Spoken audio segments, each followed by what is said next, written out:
I think. So Sharan, from what you were saying, it feels like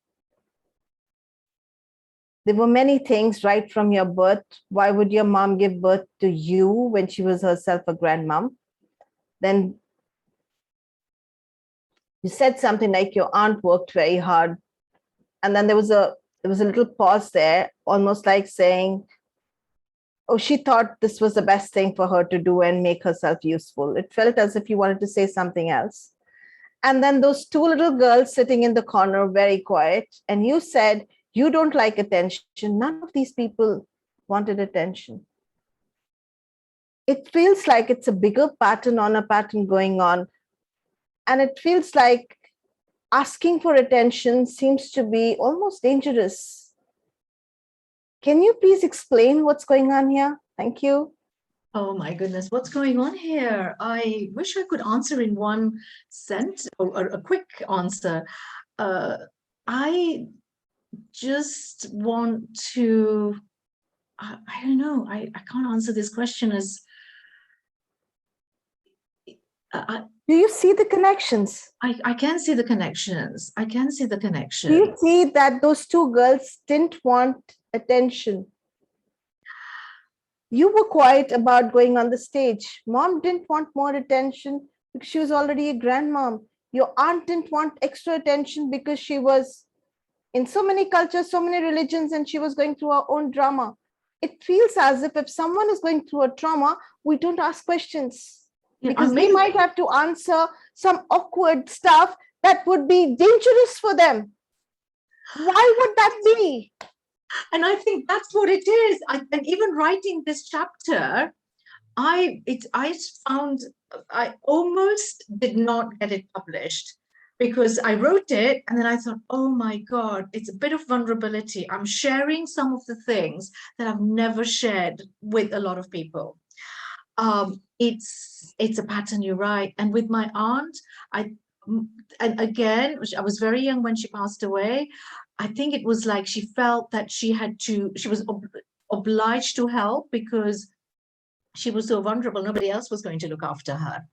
And with these two girls, it was the same. I mean, they were too scared. They were too scared. Maybe I just want to just live my life and quietly and just do my own thing. Don't want to speak to too many people if I can avoid it. I spend a lot of time.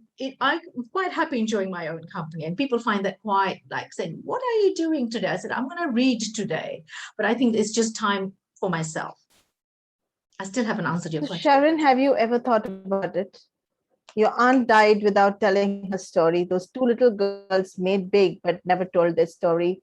You don't ever wanted to tell your story. It could have been left over there without getting edited and being in the book. Not that you've written it. It got edited. Could it be that when you open your mouth and speak from your heart without and with vulnerability and without fear, some major changes happen for everyone who's connected to you, to all those children who are connected to you, because each one of us has a trauma and we don't want to blow a trumpet around it, but I'm sure fear and is hugely looming all over these stories. How can you let go of that fear? How can you teach all those children to be without fear? Because if I can't express myself, that's the biggest curse I put on myself. Very true. Very true. Let me tell you, the children that I look after now, they can shout and speak, and we give them space to, for performing, so when I'm in India, in Darjeeling, the children, we've given them the gift to speak. So I do. That's my joy. That's my big joy of seeing the children blossom. I have been looking after another girl from the age of 4. She's now 18, and you should see her swagger when she walks down Darjeeling. And I just love it. And it's almost like I am Miss Confident. And it's the little me that I wasn't that confident. It's the little me I see in her, and I love it. And I wish I could spend more time with her, and I would have, but I can't go there right now. Why are you apologetic about not spending enough time with them? Why am I sorry? Apologetic about not spending enough time. Oh, because I can't at the moment. That's why. I'm disappointed that I can't. I'm not being apologetic, but I'm disappointed that I can't spend time with her. Okay, so why are you disappointed?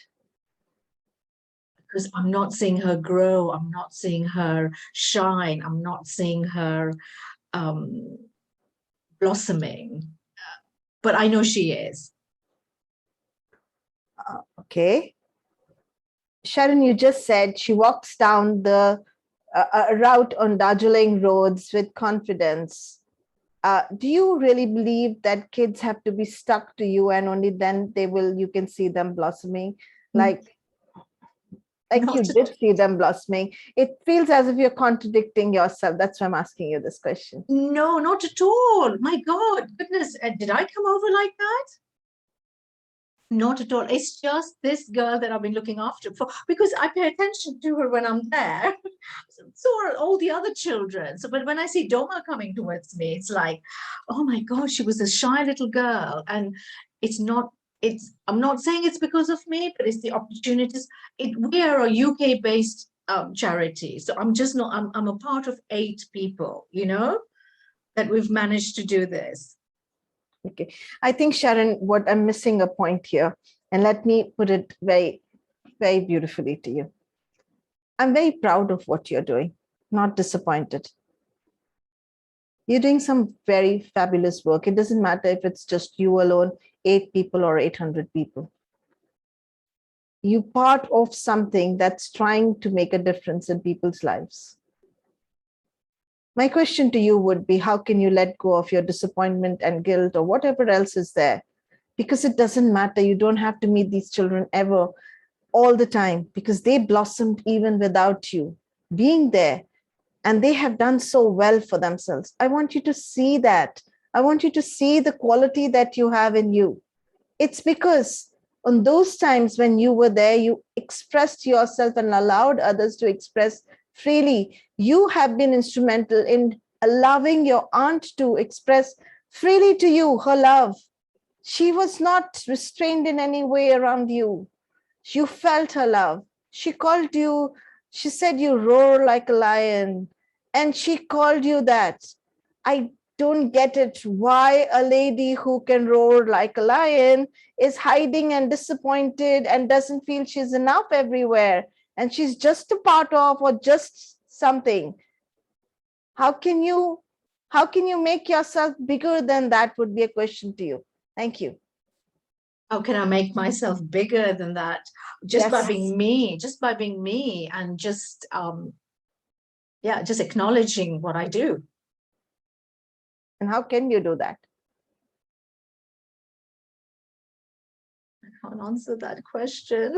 How can I do that? Yeah. Oh, but I speak at lots of events. I speak about what I do.